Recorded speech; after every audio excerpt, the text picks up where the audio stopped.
మమ్మీకి current shock కొట్టింది.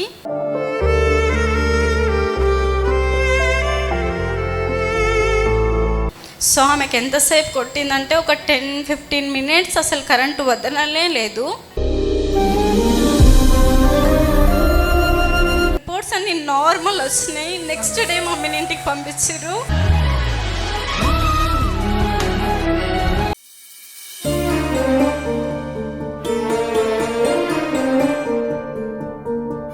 Mummy డాడీకి వందనాలు. లాస్ట్ మంత్లో జూలై 1కి ఇక్కడ ఆరాధన జరిగిన తర్వాత 5కి మమ్మీకి కరెంట్ షాక్ కొట్టింది. సో ఆమెకి ఎంతసేపు కొట్టిందంటే ఒక 10-15 మినిట్స్ అసలు కరెంటు వదలనే లేదు. ఇంట్లో తమ్ముడు ఉండడం వల్ల ఆఫ్ చేసిండు. తర్వాత మమ్మీని సంగారెడ్డి హాస్పిటల్కి తీసుకొచ్చారు. నేను మార్నింగ్ నుంచి మమ్మీకి ట్రై చేస్తున్నా కాల్ చేసి మాట్లాడాలనేసి, కానీ మమ్మీ చర్చ్లో ఉండడం వల్ల నాకు కాల్ లిఫ్ట్ చేయలేదు. కానీ మమ్మీకి ఇంకా స్కానింగ్కి తీసుకెళ్తున్నారు, ఈసీజీ చేయాలి అన్న మూమెంట్లో మమ్మీ నాకు రిటర్న్ కాల్ చేసింది. వాళ్ళ నాపి మమ్మీ కాల్ చేస్తుందని చెప్పేసి మమ్మీకి ఫోన్ ఇచ్చి మమ్మీతో మాట్లాడించిన. రిపోర్ట్స్ అన్ని నార్మల్ వచ్చినాయి. నెక్స్ట్ డే మమ్మీని ఇంటికి పంపించారు. నేను వెళ్ళిన వెంటనే మమ్మీకి ప్రేయర్ ఆయిల్ పెట్టేసి ప్రేయర్ చేసా. ఎంత అంటే మీకు లేవడానికి కూడా రావట్లేదు. కింద పడిపోవడం వల్ల నడుములకు చాలా దెబ్బ తగిలింది, చేతికి తగిలింది. కింద పడడం వల్ల ఆమెకి దెబ్బ తగిలింది తప్ప కరెంటు ద్వారా ఆమెకి ఏమీ కాలేదు. దేవుడు గొప్ప కార్యం చేశాడు. మమ్మీ ప్రేయర్ కూడా అసలు నేను అనుకోలేదు. అంటే నేను సండే రోజు మమ్మీ నా కాల్ రిటర్న్ చేస్తారా చేయరా బిజీగా ఉంటారు అనుకున్నా. కానీ నైట్ 8 o'clockకి నాకు మమ్మీ కాల్ చేసింది. ఇట్లా వెళ్తున్నాము లోపలికి మమ్మీని తీసుకెళ్ళాలి. ఆ మూమెంట్లో నాకు కాల్ చేసిర్రు. అప్పుడు ఎంత అంటే అసలు మాటలు రావట్లేదు నాకు, మమ్మీకి చెప్పడానికి కూడా రావట్లేదు. మమ్మీకి ఇలా కరెంట్ షాక్ కొట్టింది మమ్మీ అని చెప్పాను. సో మమ్మీ వెంటనే ప్రేయర్ నాకు ప్రేయర్ చేసిన తర్వాత మమ్మీకి ఫోన్ ఇవ్వు అని మమ్మీకి కూడా ప్రేయర్ చేశారు. ఆమెకు అసలు ధ్యాస కూడా లేదు, అసలు ఎవరితో మాట్లాడుతుందో కూడా మమ్మీకి తెలియదు. కానీ నెక్స్ట్ డే మార్నింగ్ మా మమ్మీని ఇంటికి పంపించేశారు. అంతలా దేవుడు కార్యం చేశాడు. నేను లాస్ట్ ఇయర్ ఇదే ఆగస్ట్ నెలలో ఫస్ట్ టైం మా అత్తమ్మ ద్వారా నేను ఇక్కడికి రావడం జరిగింది. చూసా, బట్ నాకు సాటర్డే సెలవు ఇవ్వరు. అందుకే నేను లీవ్ అడిగి మరి ఇక్కడికి వచ్చాను. సేవ చేయాలి అని ఇక్కడ చూస్తున్న వాళ్ళని చూసి నేను ఇలా సేవ చేయాలి. మా డాడీ సాక్ష్యం విన్న తర్వాత ఇంకా వన్ డే మొత్తం డాడీ సాక్ష్యం నేను ఫోన్లో ఇక్కడ వినడం కొంచెం సేపు అయినా నేను ఇంటికి వెళ్ళి వన్ డే మొత్తం చూసి మరి ఏడ్చేసా. ఇంతలా దేవుడు ఇంతలా వాడుకుంటున్నాడు డాడీని అనేసి.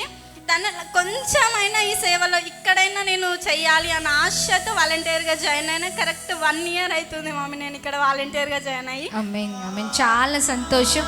గట్టిగా చప్పట్లు కొడుతూ ప్రభు నామాన్ని అందరం కలిసి మహిమ పరుద్దామా. దేవుని నామానికి సమస్తమైన మహిమ. మరి లాస్ట్ నెలలో మరి తల్లి గారు మీరు సాక్ష్యం విన్నారు కదా.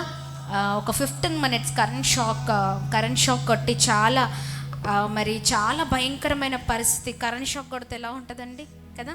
మరి ఆ షాక్లో మరి ఆ కరెంట్ అంతా కూడా పట్టేసుకోవడం, మళ్ళీ అది మెయిన్ ఆఫ్ చేసిన తర్వాత ఆ కరెంటు నుంచి మరి ఆమె అంటే దాని నుంచి విడిపించబడి మరి ఆమె బలమైన రీతిలో కింద పడింది. చాలా బలముగా ఆమె కింద పడడం జరిగింది. ఆ సమయంలో చెల్లి ఫోన్ చేశారు, కానీ మేము లిఫ్ట్ చేయలేకపోయాం. ఎందుకంటే ఆ రోజు సండే చాలా భయంకరమైన మరి సిచ్యువేషన్ ఉంటుంది. ఎందుకంటే అంత ఆరాధన మరి చాలా బిజీగా ఉంటాం. కానీ తన కాల్ నేను చూసుకొని మళ్ళీ తర్వాత నేను చాలా లేట్గా నేను కాల్ చేశాను. రిటర్న్ బ్యాక్ అసలు ఏమైంది, ఎన్ని కాల్స్ ఉన్నాయి అనేసి దేవుడు అద్భుతమైన రీతిలో ప్రార్థించగా మరి దేవుడు మరి అన్కాన్షియస్ స్టేజ్లో ఉన్న మరి తన తల్లి జీవితంలో ప్రభు అద్భుతాన్ని చేశారండి. నేను ఒక మాట చెప్తాను, ప్రార్థన మీరు చేస్తున్న పరిచర్య. ఇది సత్యం. ఇంకా ఎవరైనా దీంట్లో పరిచర్య చేయాలని ఆశ కలిగి ఉంటే తప్పక చేయండి. అడగండి, దేవుని నన్ను వాడుకోమని అడగండి. ఎందుకు తెలుసా, మీరు చేసే పరిచర్య మీ ఇంటికి క్షేమం. మీ ఇంట్లో ఉన్న వారికి క్షేమం, మీ ఇంటికి కాపుదల. దేవుడు ఉత్తిగా అన్యాయస్తుడు కాదండి, వదిలిపెట్టరు.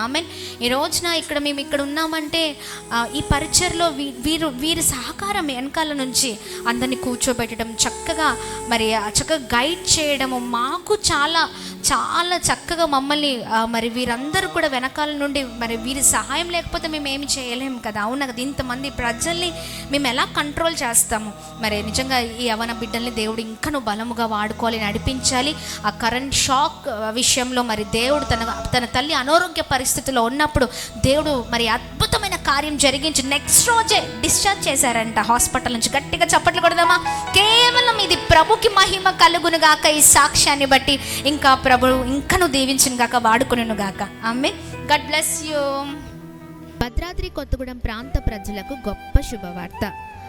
అమ్మ తేజ మినిస్ట్రీస్ వారు నిర్వహించు స్వస్థత ఆరాధనకి మిమ్మల్ని అందరినీ ప్రేమపూర్వకంగా ఆహ్వానిస్తూ ఉన్నాం. ఎప్పుడు అనుకుంటున్నారా? ప్రతి శనివారము ఉదయం 9 గంటలకు అమ్మ తేజ మినిస్ట్రీస్ ప్రాంగణంలో భద్రాద్రి కొత్తగూడెం నందు. తప్పకుండా ఈ ఆరాధనకి అందరూ పాల్గొనండి, దైవ దీవెనలు పొందండి.